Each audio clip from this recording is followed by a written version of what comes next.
Hello बच्चों, मैं आलोक Agarwal GPS science academy से।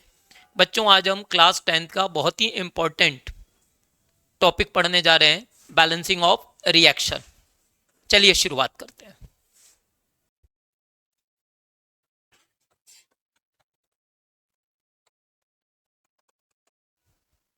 दिख रहा है balancing of reaction.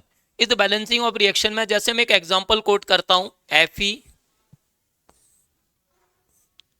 Plus H2O giving you 4 plus hydrogen. ये रिएक्शन हमको और आपको मिलके बैलेंस करनी है। और रिएक्शन को बैलेंस करने के लिए एक तरीका होता है कि हम हिट एंड ट्रायल मेथड से बैलेंस कर लें, है ना। हमारी एनसीईआरटी कहती है कि भाई साहब आप एक काम करो, जो भी इसमें सबसे बड़ा मॉलिक्यूल दिख रहा है उसको उठा लो, उसको पहले बैलेंस कर लो। अब यार हम 10th क्लास के बच्चे, हमें कहाँ समझ में आएगा कौन सा बड़ा मॉलिक्यूल है कौन सा छोटा मॉलिक्यूल है। कहाँ हम एटम को गिनने बैठेंगे कि भाई साहब इसमें एक एटम है, यहाँ हाइड्रोजन के 2 हैं, ऑक्सीजन के 1 हैं, तो टोटल एटम 3 है। आयरन के कितने हैं? 3 है। ऑक्सीजन के कितने? 4 हैं, तो टोटल एटम कितने हो गए? 7 हो गए। यहाँ पर हाइड्रोजन के कितने? 2 हैं, तो हाइड्रोजन के कितने हो गए? 2। फिर हम ये देखते बैठे कि यहाँ पर 1 है, यहाँ पे 3 है, यहाँ पे 7 है, यहाँ पे 2 है। अब बड़ा वाला कौन दिख रहा है? 7। फिर उसको बैलेंस करें। इतना ना अपने से नहीं हो पाएगा, नहीं हो पाएगा ना। तो सबसे सही तरीका क्या है कि अपन सबसे पहले क्या करते हैं, रिएक्शन को बैलेंस करने के लिए हम क्या करते हैं, ये जितने भी हैं, आयरन है, वाटर है, Fe3O4 है, ये जो आपने हाइड्रोजन लिखा हुआ है, इसको एक पर्टिकुलर कोफिशिएंट एज्यूम कर लेते हैं। मतलब इनको हम क्या करते हैं, किसी गुणांक से मल्टीप्लाई कर देते हैं। जैसे मैं मान लेता हूं कि मैंने Fe का जो गुणांक कंपेयर, माने Fe जो है, इसके लिए मैंने जो गुणांक एज्यूम किया,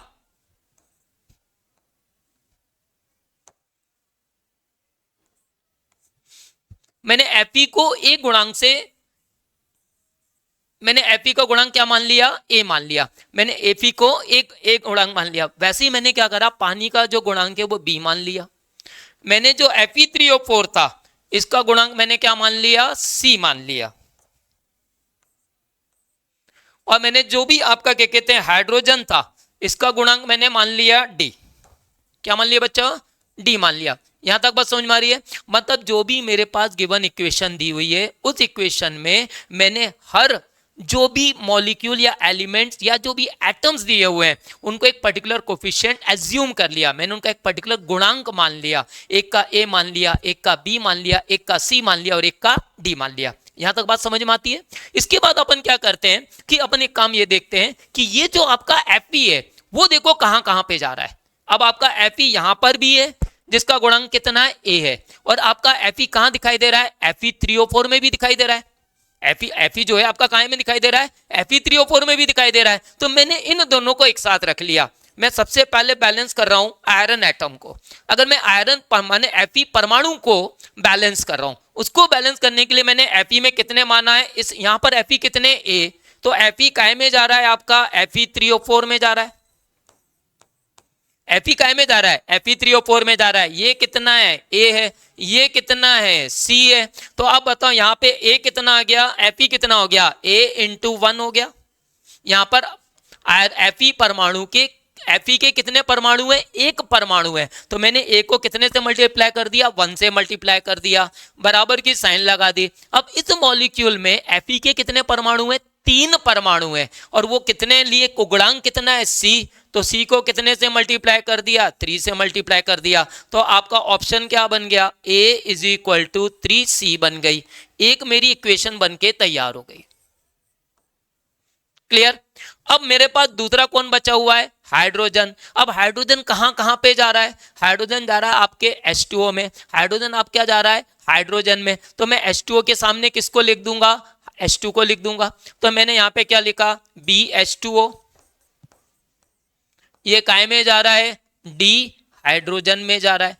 बात समझ में आती है? लेकिन मैं बैलेंस यहां पर आप देखो, 2 एटम दिख रहे हैं। एक कौन दिख रहा है? आपका ऑक्सीजन। एक कौन दिख रहा है? हाइड्रोजन। मुझे बैलेंस किसको करना है? हाइड्रोजन को बैलेंस करना है। तो हाइड्रोजन को ही कंसीडर करूंगा। और हाइड्रोजन को कंसीडर करूंगा तो वाटर में हाइड्रोजन के कितने परमाणु हैं? 2।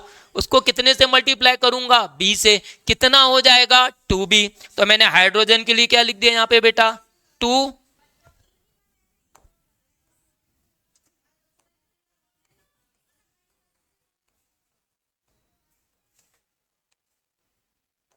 तो मैंने यहाँ पे लिख दिया बेटा हाइड्रोजन के लिए 2 और बी से मल्टीप्लाई कर दिया। क्लियर हो गया मेरी बात। तो अपन ऐसा भी लिख सकते हैं कि मैंने पहले क्या लिख दिया, बी लिखा मल्टीप्लाइड बाय 2 कर दिया। अब यहां पर देखो हाइड्रोजन कितने, 2, कितने से मल्टीप्लाई करूंगा, डी इंटू 2 कर दूंगा। तो आपकी जो इक्वेशन बन के तैयार होगी वो क्या हो जाएगी, 2b is equal to 2d आ जाएगा। अब देखो दोनों तरफ फैक्टर 2 2 के आपस में कैंसिल हो जाएंगे, इतना हमको मैथमेटिक्स आता ही आता है। मैंने 2 को 2 के साथ कैंसिल कर दिया, तो मेरी एक इक्वेशन बन गई b is equal to D. ये मैंने स्क्वायर ब्रैकेट में डाल दिया और इसको मैंने कह दिया इक्वेशन 2। क्लियर हो गया मेरी बात। अब एक बात बताओ, मेरा यहाँ पे आयरन बैलेंस हो गया, आयरन की एक इक्वेशन बन के तैयार हुई a is equal to 3c। Hydrogen की एक इक्वेशन तैयार हुई b is equal to D. अब यहाँ पे आयरन बैलेंस हो गया, हाइड्रोजन बैलेंस हो गया, कौन बचा, अरे बोलो ना, कौन बचा, ऑक्सीजन बचा। अब ऑक्सीजन को बैलेंस करना पड़ेगा। तो अब बताओ ऑक्सीजन यहाँ पे कहां पे जा रहा है, ऑक्सीजन पानी में प्रेजेंट है और Fe3O4 में प्रेजेंट है। तो अब बताओ, अब एक इक्वेशन ये बन जाएगी, मैंने यहाँ पे क्या ले लिया, BH2O और यहाँ पे क्या आ जाएगा, CFe3O4 आ जाएगा। अब यहाँ पे मेरे को बैलेंस क्या करना है, हाइड्रोजन या ऑक्सीजन, मुझे ऑक्सीजन बैलेंस करना है। और ऑक्सीजन के कितने एटम है पानी में, ऑक्सीजन के कितने परमाणु है पानी के अंदर, एक कोफिशिएंट यानी कि गुणांक कितना है, B, तो B इंटू 1 कर दो। अब इधर आ जाओ Fe3O4 में, यहां ऑक्सीजन के परमाणु कितने हैं, 4, सिंपल सी बातचीत है यार, C इंटू 4 कर दो। तो कुल मिलाकर के जो हमारी इक्वेशन बन के तैयार हुई B is equal to 4C। ये 3 इक्वेशन मेरी तैयार हो गई। अब मेरे को इन 3 इक्वेशंस को मैं एनालाइज करूं, इस एनालाइज करने के बाद अब मेरे को सिंप्लीफाई करना है। अब सिंप्लीफाई करूं, अगर मैं C को 1 मान लूं तो A इज इक्वल टू 3 आ जाएगा। देखो आप ध्यान से, C को अगर मैं 1 मान लूं तो A इज इक्वल टू क्या आ जाएगा, 3 आ जाएगा। C को अगर मैं 1 मान रहा हूं तो B इज इक्वल टू क्या आ जाएगा, 4 आ जाएगा। यानी आप बताओ मेरी 2 वैल्यूज आ गई, एक किसकी वैल्यू आ गई, A की, एक किसकी वैल्यू आ गई, B की, और B की वैल्यू मेरी कितनी आ रही है, 4, और यहां अगर मैं B रख दूंगा तो D की वैल्यू भी क्या आ गई, 4, हो गया जादू, हो गई बैलेंस। यानी आप बताओ 4 कोफिशिएंट माने थे, 4 गुणांक माने थे और मेरे पास ए बी सी डी चारों की वैल्यू आ गई, इक्वेशन बैलेंस हो गई, कोई हिट एंड ट्रायल करने की जरूरत पड़ी ही नहीं। केवल अगर मैं क्या मान लो